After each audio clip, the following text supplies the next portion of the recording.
It's been 2 years since the PlayStation 5 and the Xbox Series X have came out. And now, I'm about to talk about my experiences with both systems in those past, 2 years. Let's get to the video.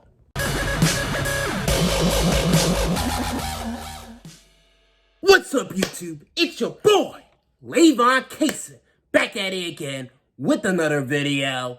And today I'm going to be talking about my experience with the Xbox Series X and the PlayStation 5. Now, the console that I got first was the Xbox Series X, and I'll tell you how I got the Xbox Series X. So it was back in, December of 2020 when COVID was at an all-time high. And I was on Target one day and I was looking for a PlayStation 5. That was the first next generation console that I want to get first. And as I went in and tried to get one, they were sold out. So the next system that I want to get was the Xbox Series S, and that was sold out at that time. So the last option, which was this system right here, the Xbox Series X, and they only had one in stock. And so I was like, you know what? I'm going to just get it. Why the heck not?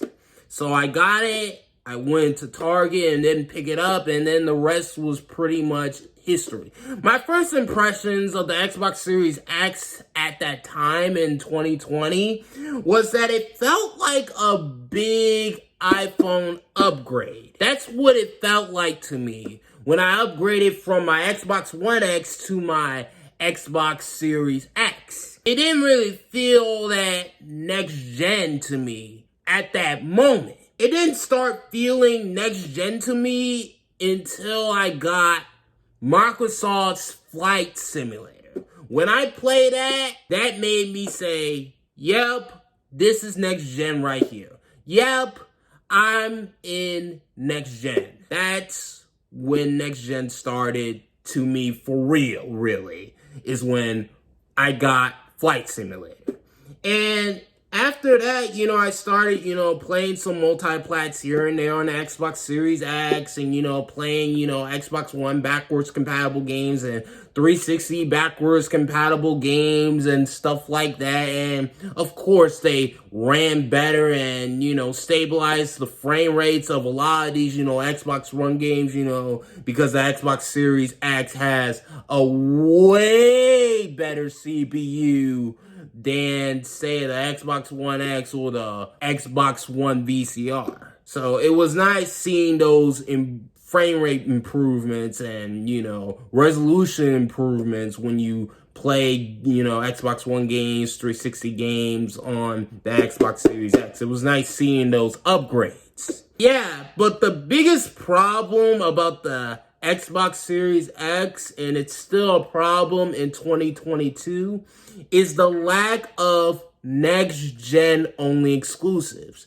That might change, in 2023 with Starfield and Redfall and Forza Motorsport. But as of right now, the only thing that's keeping this Xbox Series X irrelevant, and that is Game Pass. Game Pass, Game Pass, Game Pass, Game Pass, That's pretty much the only thing at this point is what keeping this system relevant right now is Game Pass. Yeah, that's pretty much my experience so far with the Xbox Series X. Overall, it's a good system, but it's just, lacking in them next-gen only exclusives and just exclusives in general. But let's get on to the next console, which is the PlayStation 5. Yes, this thing right here. So I'm going to tell you the story of how I got my PlayStation 5. I was in the PlayStation Direct one day, and you had to go to the queue, and then I went through that, and then basically after that sound was made, and I went to the, PlayStation 5, and then at that point, I added into my cart. I put in my, debit card information and all that other stuff. And then pretty much the rest was history. I had to wait a couple days and I had to, sign in a signature from UPS in order to get this system right here. And yeah. And so far, my experience with the PlayStation 5 has been great. My first impressions of it at the time, months ago, and pretty much I just got the PlayStation 5 in late March of 2022. My first impressions of it at the time was pretty much that it felt like a real next generation system. It had a different OS. I mean, the DualSense controller. And I'm gonna be real with you guys, the DualSense controller is my favorite controller of this 9th generation. I like the Xbox Series controller, but I'm sorry, that DualSense controller, man, it's just a better controller to me. Nothing more, nothing less. And I want to play games like Spider-Man and Sackboy, and for what I've played of those games so far, they have been amazing. They have been just amazing. And you want to know the biggest difference so far between the PlayStation 5 and the Xbox Series X is that this system right here has next-gen only exclusives.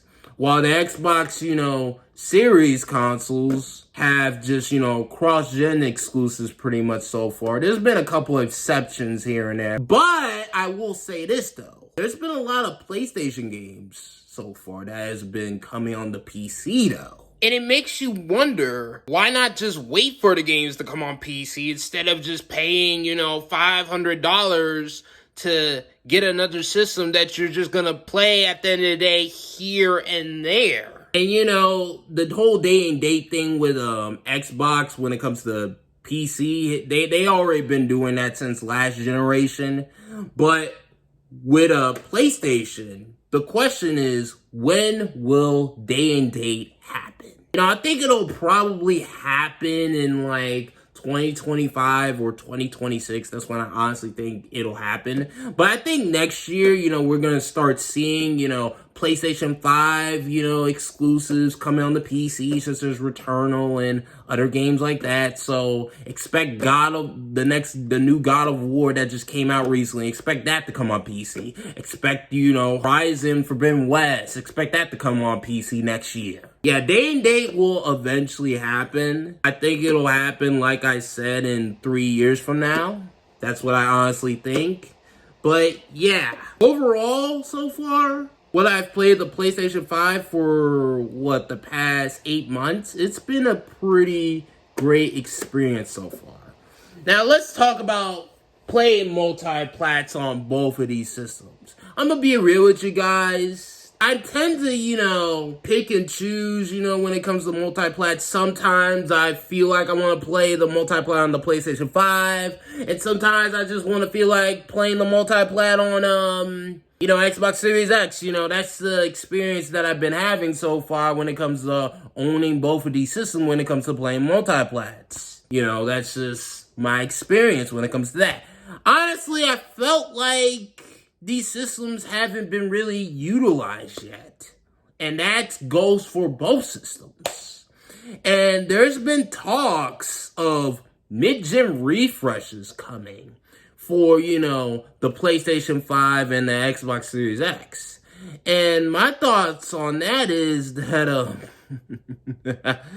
we haven't seen the capabilities of either or system. We really haven't. Like that. So the fact that we're getting, these mid-gen refreshes is kind of telling because, while yes, the PlayStation 5 and Xbox Series X are impressive systems, but then again, you do got that 4090, which is way more powerful than the base PlayStation 5 and the base Xbox Series X.